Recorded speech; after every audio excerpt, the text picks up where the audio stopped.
প্ৰিয় ছাত্ৰ-ছাত্ৰীসকল এইটো ভিডিঅ'ৰ জৰিয়তে আমি অনুশীলনী 13.3 দিয়া প্ৰশ্নসমূহ সমাধান কৰিম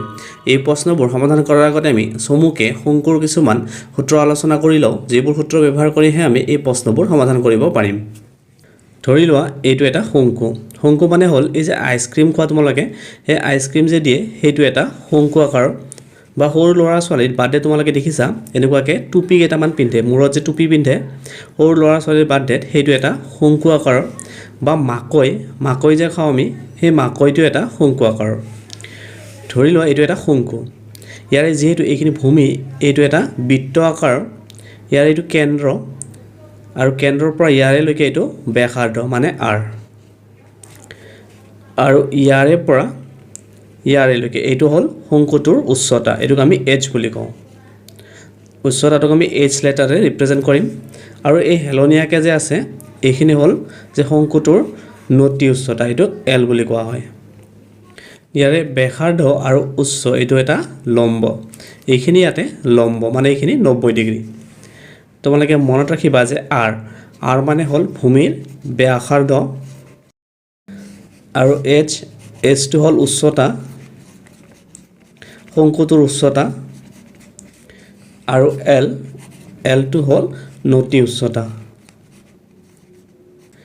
ইয়াতে r h l এই তিনিটাৰে বেলেগ বেলেগ সূত্ৰ আছে হেতু আমি পিছত আলোচনা কৰিম প্ৰথমতে শংকুটোৰ বক্ৰপৃষ্ঠকালি আৰু মুঠ পৃষ্ঠকালিৰ সূত্ৰটো আলোচনা কৰি লওঁ শংকুটোৰ এই বৃত্ত আকাৰ যে আছে এইখিনি বাদ দি বাকি অংশখিনিৰ যদি আমাক কালি লাগে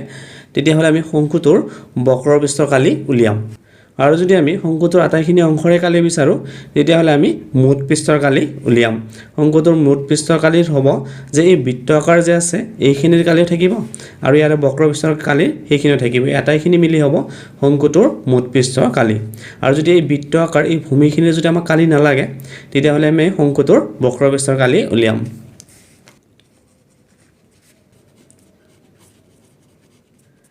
শংকু এটাৰ বক্ৰপৃষ্ঠৰ কালি সূত্ৰটো হ'ল যে পাই r l তোমালোকে এই সূত্ৰটো মনত ৰাখিবা শংকু এটাৰ বক্ৰপৃষ্ঠৰ কালি সূত্ৰ হ'ল পাই r l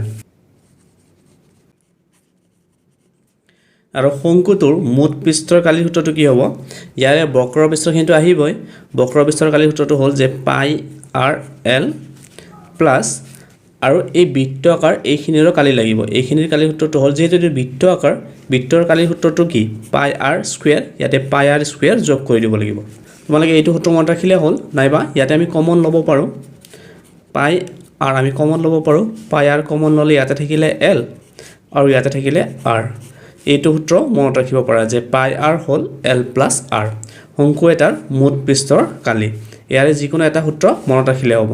এতিয়া আমি r h l মানে ব্যাসাৰ্ধ উচ্চতা আৰু নতি উচ্চতা এই সূত্ৰবোৰ আলোচনা কৰো কাৰণ অনুশীলনীৰ প্ৰশ্নবোৰ সমাধান কৰোতে আমাক এই সূত্ৰবোৰৰ প্ৰয়োজন হ'ব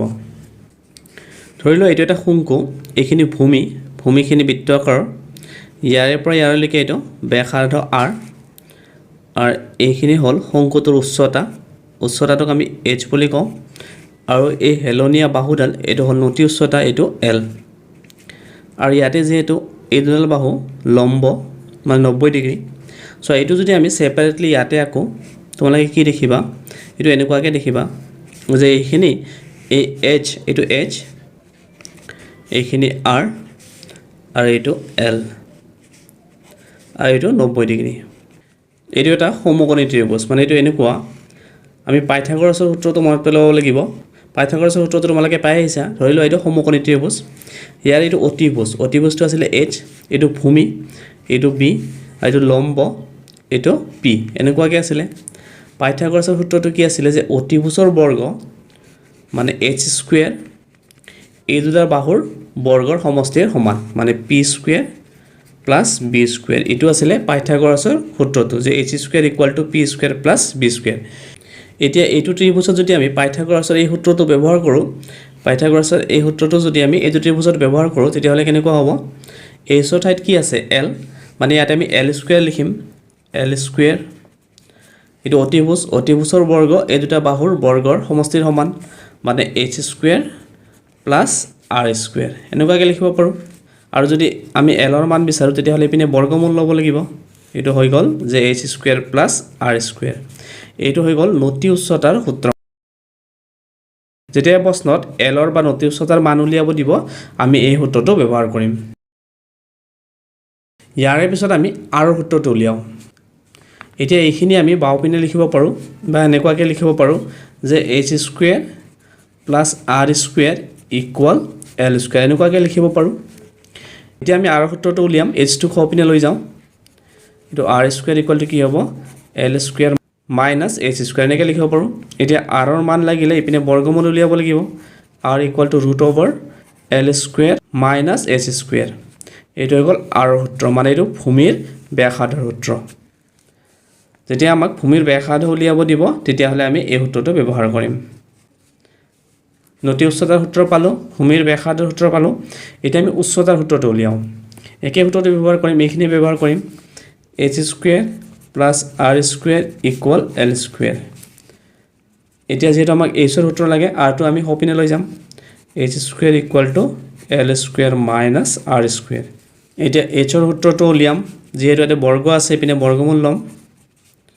এটো হৈ গ'ল l² - r²। এটো হৈ গ'ল h ৰ সূত্ৰ মানে এটো উচ্চতাৰ সূত্ৰ তোমালোকে পাইথাগোৰাছৰ l² = h² + r² এই সূত্ৰটো মনত ৰাখিলে এই বাকি তিনিটা সূত্ৰই উলাই ল'ব পাৰিবা তোমালোকে যদি এই সূত্ৰবোৰ এনেকুৱাকৈ মনত নাৰাখাও এই সূত্ৰটো মনত ৰাখিবা যে l² = h² + r² কাৰণ এইটো এটা সমকোণী ত্ৰিভুজ আৰু এই পাইথাগোৰাছৰ সূত্ৰটো মতে আমি ব্যৱহাৰ কৰিছো এইটো পাইথাগোৰাছৰ সূত্ৰ এই পাইথাগোৰাছৰ সূত্ৰ মতে এইটো লিখিছো ইয়াৰে পৰা আমি l ৰ সূত্ৰটো উলিয়াইছো r ৰ সূত্ৰটো উলিয়াইছো আৰু h ৰ সূত্ৰটো উলিয়াইছো তোমালোকে সেপাৰেটলি এনেকুৱাকৈ মনত ৰাখিব পাৰা আৰু যদি মনত নাথাকে তেতিয়া হলে এই পাইথাগোৰাছৰ এই সূত্ৰটো মনত ৰাখিবা বা এই ত্ৰিভুজটো ইয়াত যেনেকুৱা এইটো এটা সমকোণী ত্ৰিভুজ এই ত্ৰিভুজটো পাইথাগোৰাছৰ এইটো ত্ৰিভুজৰ লগত তুলনা কৰিবা এইটো পাইথাগোৰাছৰ সূত্ৰ এই পাইথাগোৰাছৰ সূত্ৰৰ লগত তুলনা কৰিলে তোমালোকে এই সূত্ৰটো পাবা যে l² = h² + r²। এই সূত্ৰটো পোৱাৰ পিছত l ৰ সূত্ৰটো উলিয়াব পাৰিবা আকৌ r ৰ সূত্ৰটো উলিয়াব পাৰিবা একে সূত্ৰটো ব্যৱহাৰ কৰিয়ে h ৰ সূত্ৰটো উলাই ল'ব পাৰিবা তোমালোকে এই সূত্ৰবোৰ মনত ৰাখিবা এই সূত্ৰবোৰ ব্যৱহাৰ কৰিহে আমি অনুসৰণীৰ প্ৰশ্নবোৰ সমাধান কৰিম এতিয়া আমি অনুসৰণী 13.3 এক নম্বৰ প্ৰশ্নটো সমাধান কৰিম এক নম্বৰ প্ৰশ্ন দিছে এটা শংকুৰ ভূমিৰ ব্যাস 10.5 সেন্টিমিটাৰ আৰু ইয়াৰ নতি উচ্চতা 10 সেন্টিমিটাৰ শংকুটোৰ বক্ৰবিস্তৰ কালি নিৰ্ণয় কৰা আমাক এই প্ৰশ্নটোত এটা শংকুৰ ভূমিৰ ব্যাস দিয়া আছে আৰু আমাক নতি উচ্চতা দিয়া আছে নতি উচ্চতা মানে l ৰ মান দিয়া আছে আৰু ভূমিৰ ব্যাস দিয়া আছে ভূমিৰ ব্যাসৰ পৰা আমি ভূমিৰ ব্যাসাৰ্ধ উলিয়াব পাৰিম কাৰণ ব্যাসাৰ্ধটো কি হয় ব্যাসৰ আধা হয় মানে 10.5 ক 2 ৰে আমি হৰণ কৰি দিলে আমি ব্যাসাৰ্ধ পাম আৰু আমাক নতি উচ্চতা মানে l ৰ মানটো দিয়াই আছে 10 সেন্টিমিটাৰ আৰু আমাক কি উলিয়াব দিছে শংকুটোৰ বক্ৰবিস্তৰ কালি শংকু এটাৰ বক্ৰবিস্তৰ কালি সূত্ৰটো হ'ল যে πr/l আমি πr/l এই সূত্ৰটোত এই মানবোৰ বহুৱাই দিলে শংকুটোৰ বক্ৰবিস্তৰ কালি পাম প্ৰথমতে লিখি লও যে দিয়া আছে শংকুটোৰ আমাক ভূমিৰ ব্যাস দিয়া আছে যে 10.5 সেন্টিমিটাৰ ইয়াৰে পৰা আমি ভূমিৰ ব্যাসাৰ্ধ উলিয়াব পাৰিম ব্যাসাৰ্ধ মানে r টো কি হয় ব্যাসৰ আধা হয় মানে 10.5/2 সেন্টিমিটাৰ এইটো হৰণ কৰিব পাৰা নাইবা এনেকুৱাকৈ ৰাখিব পাৰা আৰু আমাক প্ৰশ্ন দি আছে নতি উচ্চতা মানে l ৰ মান দিয়া আছে 10 সেন্টিমিটাৰ এতিয়া আমি শংকুটোৰ বক্ৰবিস্তৰ কালি উলিয়াব পাৰিম শংকু এটাৰ বক্ৰবিস্তৰ কালি সূত্ৰটো হ'ল যে πr/l এই সূত্ৰটো আমি আলোচনা কৰিছোৱে পাইৰ সলনি আমি লিখিব পাৰো 22/7 r ৰ সলনি 10.5/2 আৰু l ৰ সলনি 10 ইয়াতে আমি কটাকটি কৰিব পাৰো 2 * 11 22 7 এৰে কাটিব পাৰো 7 * 1 7 আৰু 35 7 * 5 35 দশমিক এটা সংখ্যাৰ আগত ইয়াতে বহিব 1.5 আৰু 10 ইনটু কৰিলে আমি কিমান পাম 1.5 * 10 প্ৰথমতে ভাবিবা যে দশমিক নাই 15 * 1 15 এ হ'ব ইয়াতে এটা শূন্য আছে এটা শূন্য বহিব দশমিক যেহেতু এটা সংখ্যাৰ আগত আছে এটা সংখ্যাৰ আগত বহিব ইয়াতে বহিব 15.0 মানে 15 এই দুটা সংখ্যা পূৰণ কৰিলো এতিয়া 11 পূৰণ কৰো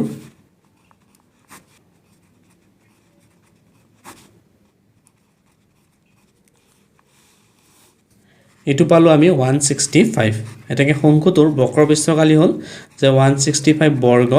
চেণ্টিমিটাৰ এইটোৱে উত্তৰ এতিয়া 2 নম্বৰ প্ৰশ্ন এটা শংকুৰ মুঠ পৃষ্ঠকালি নিৰ্ণয় কৰা যদি ইয়াৰ নতি উচ্চতা 21 মিটাৰ আৰু ভূমিৰ ব্যাস 24 মিটাৰ হয় আমাক এই প্ৰশ্নটোত এটা শংকুৰ মুঠ পৃষ্ঠকালি নিৰ্ণয় কৰিব দিছে আৰু আমাক দিয়া আছে নতি উচ্চতা মানে L ৰ মান দিয়া আছে 21 মিটাৰ আৰু ভূমিৰ ব্যাস দিয়া আছে 24 মিটাৰ আমি ভূমিৰ ব্যাসৰ পৰা ভূমিৰ ব্যাসাৰ্ধ উলিয়াব পাৰিম মানে r ৰ মানটো উলিয়াব পাৰিম L আৰু r ৰ মান পোৱাৰ পিছত আমি শংকুটোৰ মুঠ পৃষ্ঠকালি উলিয়াব পাৰিম প্ৰথমতে লিখি লওঁ যে দিয়া আছে শংকুটোৰ নতি উচ্চতা মানে L ৰ মান দিয়া আছে 21 মিটাৰ আৰু ভূমিৰ ব্যাস দিয়া আছে 24 মিটাৰ ভূমিৰ ব্যাসৰ পৰা আমি ব্যাসাৰ্ধ উলিয়াব পাৰোঁ ব্যাসাৰ্ধ মানে r ভূমিৰ ব্যাসাৰ্ধ হ'ব 24/2 24ক 2 ৰে হৰণ কৰিলে আমি পাওঁ 12 এটা হ'ল 12 মিটাৰ এতিয়া আমি শংকুটোৰ মুঠ পৃষ্ঠকালি উলিয়াব পাৰিম শংকু এটাৰ মুঠ পৃষ্ঠকালি সূত্ৰটো হ'ল যে পাই rl প্লাছ পাই r স্কয়াৰ ইয়াতে আমি পাই r কমন ল'ব পাৰোঁ পাই r কমন ল'লোঁ ইয়াতে থাকিলে l প্লাছ r ইয়াতে আমি এই সূত্ৰটো ব্যৱহাৰ কৰিম পাইৰ হলনি আমি লিখিব পাৰোঁ 22/7 ইনটু r r ৰ হলনি আমি লিখিব পাৰোঁ 12 আৰু l ৰ হলনি আমি লিখিব পাৰোঁ 21 আকৌ r ৰ হলনি 12 22/7 ইনটু 12 ইনটু এইটো যোগ কৰিব পাৰোঁ এইটো হ'ব 33 এতিয়া 22 আৰু 12 পূৰণ কৰি চাওঁ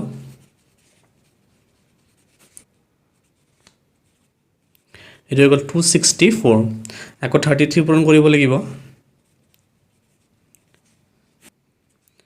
এইটো হৈ গ'ল 8712/7 এতিয়া আমি এইখিনি হৰণ কৰিম 8712/7 7 into 4 28 to 4 এতিয়া ইয়াতে দশমিক দিলে ইয়াতে এটা শূন্য পাম 7 into 5 35 আকৌ 5 দশমিক যেহেতু ইয়াতে আছে ইয়াতে শূন্য এটা পাম 7 into 7 49 এনেকুৱাকৈ হৰণ গৈ থাকিব আৰু আমি হৰণ নকৰোঁ উত্তৰটো আমি লিখিম